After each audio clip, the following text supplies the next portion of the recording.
The assassins targeted the alien princess, then Earth's fleet jumped into the system. The distress signal came in broken, half-encrypted, riding on a Terran standard frequency that no Keth vessel had any business using. 17 words survived the static. They are killing her. Velith Traverse. Coordinates attached. Please, anyone, please. I read it twice, then I looked at my helmsman, Corporal Owen Grant, and said, "Jump us there." He did not ask for authorization. Good man. The Velith Traverse is neutral space, which in Keth law means it belongs to everyone and therefore to no one, which in practice means it is the perfect place to commit a crime with no witnesses. We dropped out of faster-than-light travel 12 seconds later, and immediately I knew we were late to something terrible. The diplomatic cruiser sitting 40,000 kilometers off our bow was bleeding atmosphere from 3 separate hull ruptures. 2 vessels I did not recognize were circling it like they owned it, which they were about to. Lieutenant Commander Nina Hollis pulled up the tactical feed without being asked. Her voice was flat and precise, which is how I knew she was frightened. 2 Vreth configuration ships, boarding operation already in progress. Active firefight signatures inside the diplomatic vessel. Keth response forces are 22 minutes out, Captain. 22 minutes. In 22 minutes, the Keth would arrive with 6 warships and full legal authority to do everything I was about to do without any authority whatsoever. The ship we were watching die was called the Voice of Still Waters. It carried Princess Savith Khan, the 3rd heir to the Keth High Seat, the single most important political figure in the entire sovereignty as far as humanity was concerned. For 11 years, she had been the only voice in 600 committee sessions arguing that humans deserved full membership in the Keth sovereignty rather than the polite holding pattern they called provisional association. Every trade agreement that kept Earth's outer colonies alive, every medical technology exchange, every shipbuilding treaty, every moment of breathing room our civilization had bought itself in a galaxy that was not built for us. That was her vote, her voice, her credibility spent on our behalf. And someone was currently trying to put a hole through her. I did not deliberate long. I have never been good at deliberating when the answer is obvious. Battle stations, I said. Marine boarding teams, prepare to deploy. Owen, get us close enough to dock with the secondary airlock on the diplomatic vessel's port side. Nina, I want suppression fire on those 2 ships the moment they even twitch toward weapons. We are not here to destroy them. We are here to make them very aware that they are being watched by something with teeth. My name is Captain Elliot Marsh. I command the Earth Fleet ship Unbroken Promise, a rapid response frigate that is fast and light and not designed for sustained combat. We carry 40 Marines, 2 railgun batteries, and a crew of 63 people who trusted me to make good decisions. I want to be honest, going into a Keth neutral corridor without authorization, engaging Keth nationals, and boarding a Keth diplomatic vessel was not a good decision by any legal definition. It was simply the only one I could live with. Sergeant Adeyeze Nwosu led the boarding team. She was 31 years old, from Lagos, and she had the particular quality of total silence that the very best soldiers develop, the ability to become absolutely still in the half-second before everything explodes. I watched her team of 6 cross the boarding tube on my bridge monitor and felt the specific anxiety of a captain who cannot go with them. The interior of the Voice of Still Waters was not built for human bodies. Keth ships are designed for beings who navigate differently, who perceive space through more senses than we possess. The corridors curved in directions that did not make intuitive sense. The lighting was in spectrums that our eyes read as dim even at full power. The doors were sized for a species that averaged 7 feet tall with a different joint configuration than ours. Adeze's team moved through it using a partial schematic Nina had pulled from publicly available diplomatic records, a schematic that turned out to be wrong in at least 4 significant ways. They adapted. Humans are extraordinarily good at adapting. The Vreth operatives inside the ship were good. They were professional, coordinated, and equipped with biological armor plating that deflected standard Keth sidearms cleanly. They had clearly researched the vessel, the security protocols, and the capabilities of Keth personal guards. What they had not researched was what 6 humans in vacuum-rated combat suits, carrying weapons engineered by a species that spent most of its recorded history looking for more efficient ways to survive things that wanted to kill it, could do in a confined corridor. The first engagement lasted 40 seconds. Adeyeze told me later that the Vreth soldiers had looked at her team the way you look at something that has wandered somewhere it does not belong. That look, she said, lasted exactly as long as it took her to pull the trigger. After that, they looked at her team differently. They looked at them the way everything eventually looks at humans when it realizes its initial assessment was incorrect. I was monitoring 2 things simultaneously from the bridge: the boarding team's vitals and position, the weapons charge status of the 2 Vreth ships outside. Nina was running a continuous targeting solution on both vessels, ready to hit their weapon systems the instant they committed. The Vreth commanders outside clearly knew their operation was failing. The boarding team was pushing deeper into the ship, leaving disabled operatives behind them in the curved Keth corridors, and the clock was not friendly to anyone. Owen kept the unbroken promise between the two Vreth ships and the diplomatic cruiser, a positioning decision that was aggressive enough to communicate seriousness without being provocative enough to constitute an attack. It is a very specific kind of message. It says, "We see you, we are ready, and we have already calculated what happens next." Humans are very good at sending that message. Adaize found the princess in the resonance chamber, which is what Keth call a room that functions simultaneously as a place of deliberation, a place of ceremony, and a place of sanctuary. It is, in their culture, the one room on any vessel where violence is simply not supposed to occur. The Vreth operatives had chosen it specifically because it was where Savith Khan would have gone when the attack began, knowing she would trust the cultural prohibition to protect her. She was standing when Adaize's team breached the chamber door. "I want to make sure that lands correctly." She had been shot twice, once in the upper left arm and once along her left side, and 2 of her personal guards were dead on the chamber floor, and 3 Vreth soldiers in full combat configuration were between her and the exit. And she was standing, 7 feet of iridescent chitin and structured grace, bleeding the deep blue that passes for blood in Keth physiology, standing between the remaining assassins and a younger Keth attendant she was shielding with her own body. Not cowering, not collapsed, standing.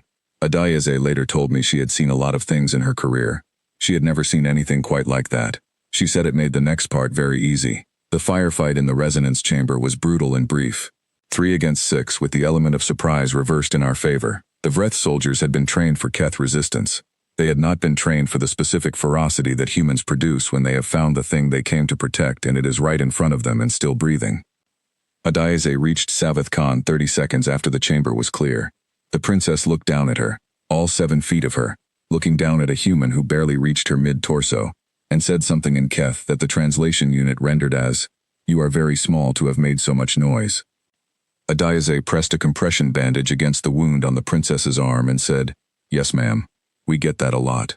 Outside, the situation was crystallizing. The Vreth commanders had clearly received word that their boarding team was down. I watched their weapon systems begin the unmistakable energy signature of a charge sequence.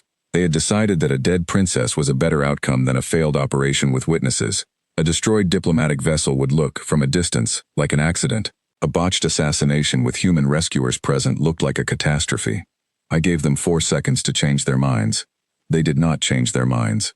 "Nina," I said. She fired. Railgun slugs do not care about biological armor plating or sophisticated Keth engineering. Physics is not negotiated. We hit the primary weapon systems on the first ship in 2 shots and the second ship in 3, then took both their engines in a single coordinated salvo. We did not destroy them. I want to be absolutely clear about that. We left them adrift, weapons gone, engines gone, crew alive and unharmed, floating in the silence of the Velith Traverse with nothing to do but wait and think about the choices they had made. Then we waited. 19 minutes. That is how long it took for the Keth response fleet to arrive after we secured the boarding team's extraction. 19 minutes of sitting in a neutral corridor without authorization, next to 2 disabled Keth vessels and 1 wounded Keth diplomatic cruiser, holding the position with nothing but the confidence that we had done the right thing, and the full willingness to answer for it. 6 Keth warships came out of faster-than-light travel in a formation that communicated very precisely how serious they were taking this. Each of those ships outgunned the unbroken promise by a significant margin.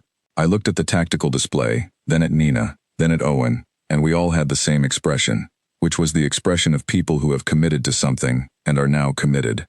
The hail came from Admiral Veth Karn, commander of the Keth response fleet. His image on our screen was all sharp angles and compound eyes and the controlled stillness that Keth display when they are processing something that does not fit their existing framework. He looked at me for a long moment before he spoke. "Human vessel," he said. "You were not authorized to be in this corridor." "No," I said, "we were not." "You engaged Keth nationals without sovereignty sanction." "Yes." "You have boarded a Keth diplomatic vessel." "We have." Another silence, longer this time. "You may have created a significant political incident, Captain." "Admiral," I said, "your princess is alive and aboard your medical vessel as of 4 minutes ago. I will take the incident." He looked at me. I looked at him. 6 warships sat with their weapons hot and ready. The unbroken promise sat with nothing hot at all, because there was nothing left to aim at. "Stand by," Veth Karn said, and closed the channel. I told my crew to stand easy. Owen made coffee, real coffee, not the synthetic version, from a personal supply he had been saving for a significant occasion. He handed me a mug without explanation. I drank it without comment. We waited. The political process that followed was, by any measure, a disaster. Earth received a formal complaint from 3 Keth councils simultaneously. I received a summons from Earth Fleet Command that used the word unauthorized 14 times in a single document. There were hearings, and then there were more hearings, and then there were hearings about the hearings. My career did something complicated that I still do not fully understand, involving a court-martial proceeding that was quietly suspended pending diplomatic resolution, which itself was pending a full review, which was pending a formal statement from the Keth High Seat. The formal statement from the Keth High Seat came 6 weeks later.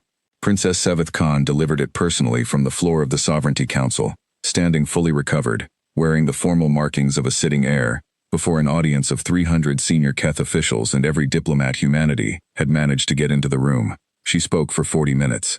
I was told later it was the most direct address anyone had given to the full council in living Keth memory, which, given that some of those Keth had been living for centuries, was a meaningful benchmark.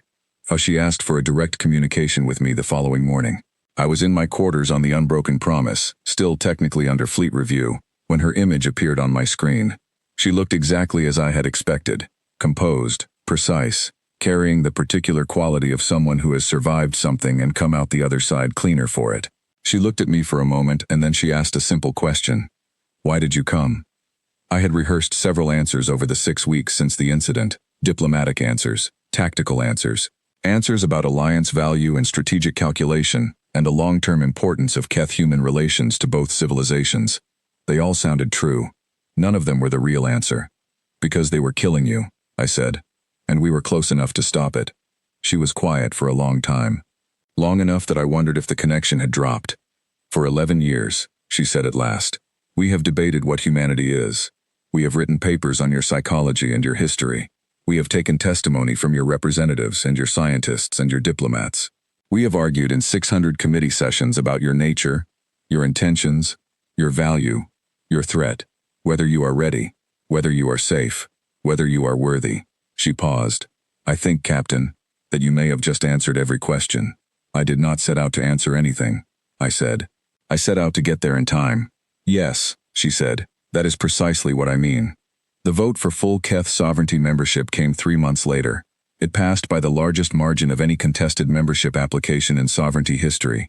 I watched the announcement from the bridge of the Unbroken Promise, which was conducting routine patrol operations in Sector 7, nowhere near anything interesting or politically significant. Owen brought coffee again. Nina pretended to read her tactical display with great focus.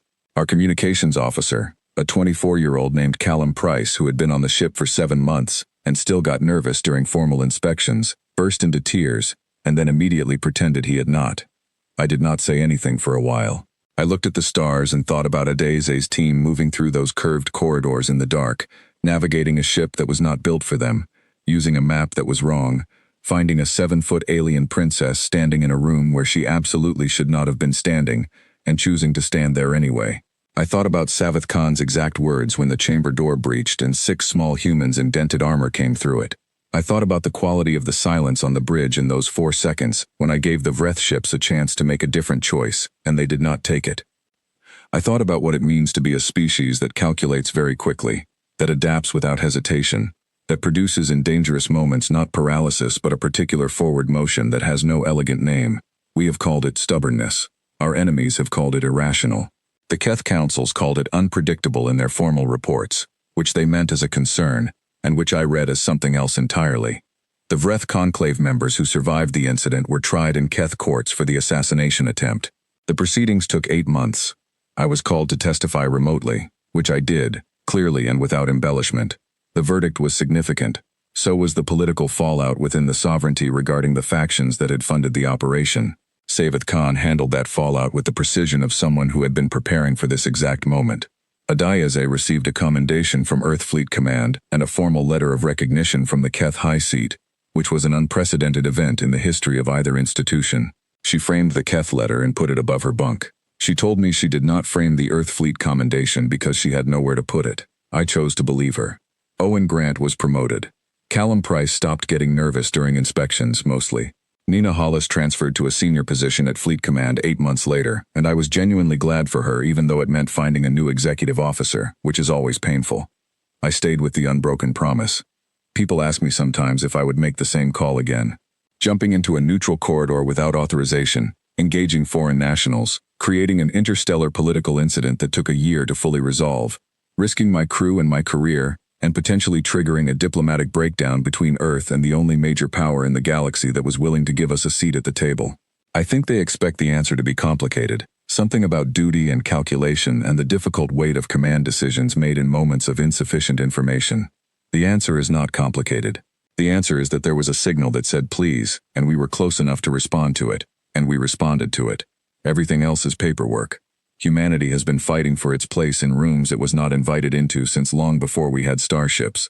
We have always been the small, loud, unexpected thing that arrived before anyone was ready for it, and stayed longer than anyone planned for, and turned out, in the end, to be considerably more difficult to get rid of than initially projected.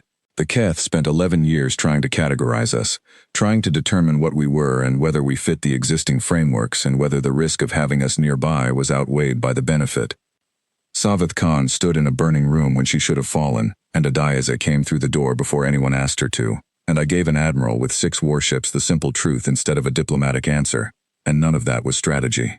None of it was calculated. It was just what we are. The part of us that stands when standing is not practical. The part that moves when moving seems impossible.